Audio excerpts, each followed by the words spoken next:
Hey Youtubians, Gary, VWJawbreaker, welcome back to another video. Today, we're gonna dive into a lot of questions I've been getting lately on Lulu, my 76 Westfalia bus. I've been getting a lot of questions regarding all the electrical that I've been doing lately, and you guys want a rundown. So if this is your first time here, welcome. We do all kinds of Volkswagen stuff here, whether it be on a bus, on a bug out there, all kinds of stuff on Volkswagens, engines, whatnot, you name it. We try to get things done around here. And if you're returning, you know I appreciate you, each and every one of you. So let's start out with how did I originally start with my electrical setup on this bus. So back in the beginning, I actually put a Group 31 battery. You can put up to a Group 31 battery in the rear here of the bus.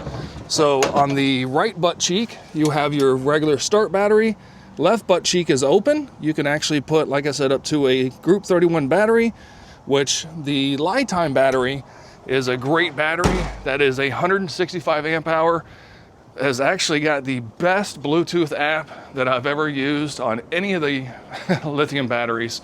That is fantastic. From there, it went into a small fuse block. The fuse block fed my Iceco fridge, which I've got a 62 quart Iceco fridge, runs my interior lights, which are all LED, runs my diesel heater, runs USB chargers and all that fun jazz for, you know, USB fans and all that other stuff. So I try to keep everything as 12 volt or USB as possible. And that really limits the fact that you don't need inverters. Inverters are gonna waste electricity. So if you start running more 110 volt things, you will waste some electricity in that. So I want to be as efficient as possible. During the warm times, I wouldn't have to worry about solar or anything else. With 165 amp hours, I was able to maintain 2 to 3 days on that battery before I had to really worry about, should I probably put out a solar panel. Solar panels, they make different styles. One of them being, you know, the hard mount ones. They make soft panels, flexible panels, and they also make portable panels. If you don't want to drill holes on your bus or anything like that, I recommend getting yourself a portable solar panel. Those portable panels can be put off somewhere so you can park in the shade, and then put your solar panel 20, 40 feet away in the sun. One of the things I did is I had a hole up here on the side. So this port right here actually allows me to plug in a portable panel so I can park in the shade and be off in the distance. Now, I also have a 200 watt panel up top. That also runs, so, you know, as I'm driving down the road, you know, and it's sunny, of course, I can get some solar in. For my application here, I need a lot more solar. I need about 400 watts, but it's just not in the budget to do right now, so we're just sticking with what we have. And we'll go into why I need more later. If you've seen the previous videos, you already know why. And so again, for solar, I actually have 2 different controllers in here. One controller is set up just for my portable panel. The other controller is set up for the fixed solar panel on the roof. And again, the one on the roof is a flexible solar panel. It comes with some kind of really high strength tape, and it's just taped to my pop top. There's no holes. I did not want to put holes in my pop top. Can you? Absolutely, but you don't have to, okay? Now you do need to run some kind of solar controller. Therefore, it'll take that power from your solar panel and actually direct it to your battery properly. It's not really difficult to set up. Some of the solar panels, portable solar panel kits they have, actually will come with one. Now there's 2 different styles. One's a PMW, one's MPT. Yeah, something like that. The PWM is not as high as efficiency. The MPPT is a lot more efficient and converts better. It doesn't waste so much power. That's kind of where we're at. Now, for my current setup, this is what I did. Here in where the fridge used to be, I took this out a long while back. This is actually, I moved everything here, and this is like a little plexiglass panel. These 2 little thumb screws come out. Once those are out, this just lifts up out of place. And what this does, that plexiglass allows me to still use this for storage, and I don't have to worry about anything hitting my electronics. Everything beforehand was a simple setup. Now we're gonna go into a little bit more complicated setup, but it's not complicated. This just shows you how easily you can go down that rabbit hole. And that's exactly what I did. So the reason I upgraded everything as much as I did is right up top right there, I put in a 12-volt RV inverter AC unit. That's right. That is a RV AC unit that you would mount on an RV. But it's 12 volt, not 120 volt. So again, I don't have a headliner in, so the final trim ring's not in.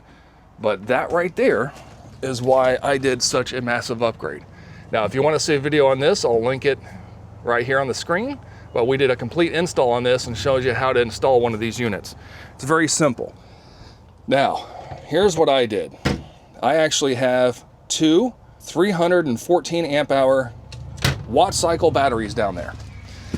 Now, let me get this out of the way first. Wattcycle is a good company. They stand behind their products. There has been issues previously with people running two or more of their batteries in parallel and their batteries not syncing properly. So one would discharge, the other one would just sit there and go la la la la la like it's not even hooked up.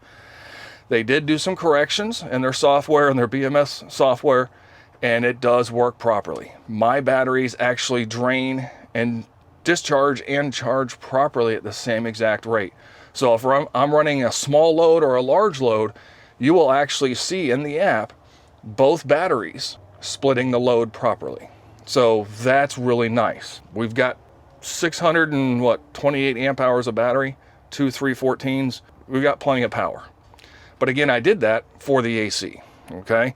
So from there, the power comes over and goes into two small breakers. All right, these, well, I mean, they're not small. They're resettable circuit breakers. These are both 150 amps each, which is smaller than what my load is for the BMS, but it's plenty for what I'm doing. Out of there, it goes into a bus bar. Everything now ties into this bus bar. My AC ties into this bus bar. My 12 volt here, my little fuse block ties into that bus bar. Everything ties into this bus bar, negative and positive. Therefore, that's how you can split the load properly, because everything's pulling from that bus bar and you're not trying to stack a bunch of things on top of the battery terminals and loop them together. And also make sure that you use pure copper wire and not CCA wire, which is copper clad aluminum. You'll have problems. Make sure you use proper copper wire. All of my wiring that I've done here is in 4 gauge. It's overkill, but I did not want to have problems. So again, all of my low power stuff, again, comes off the bus bar. These are a 250 amp or a 300 amp bus bar. And it comes over into here, so I got my solar, you know, the power for the solar controllers tying into here, so therefore it'll backfeed in or run what I need. Of course, I've got my USB, my lights, my fridge, my diesel heater. I do have a diesel heater underneath the seat here, permanently mounted, so that takes care of that. For charging, there's a couple different ways that we can charge this. One, again, is solar. 2 is a DC to DC charger. So when you're running down the road, your alternator will actually charge your lithium batteries. You can't just put in one of those little isolator things for lithium. You need a DC to DC charger so it'll properly charge your lithium batteries. So I'm running a 40 amp from Lifetime. I've been running it now the last couple of years. It's been fantastic. I absolutely love it. A little on the large size compared to some other brands. However, price is good, performance is rock solid. I really enjoy it. So I have an inline breaker here for my DC to DC, and that comes around and ties into my bus bar. So that covers solar, and that covers while I'm driving. Now I did do, because this is a 76, I have a Type 4 engine in here. So I did do a GM one-wire alternator conversion, which, you know, put a little thing up on the screen here. So therefore, I'm actually running a 100 or 120 amp alternator. And again, all copper wire, everything's squared away there. Now for shore power, that's right, I have a shore power connection as well. So I actually have a VVOR 55 amp AC to DC converter. So on the side of the bus where you plug in power, that comes down and comes into here. And I actually did a little pigtail off of the breaker So that just plugs in underneath the seat. So the plug is right there, and there's my DC to DC, and there's the AC to DC converter. So this will actually run the power, right, and charge the batteries. Or if I have the AC going, that will actually power the AC. And if I'm not running it on full blast, it'll use the rest of the power and charge and keep my batteries topped off. If it's not, no big deal. It'll run at max 100%, and it'll be just fine. So again, that AC to DC comes into here to a separate breaker, comes around and goes to my bus bar. So again, everything, all your big stuff ties into your bus bar. Your small stuff tied into your bus bar by your fuse block, because of course you want things fused. Now, so I can see my total battery, on the negative side, I actually have this little smart shunt. You can pick these up. I've had this for several years. The Victron one is actually a really good one if you want to run a good smart shunt.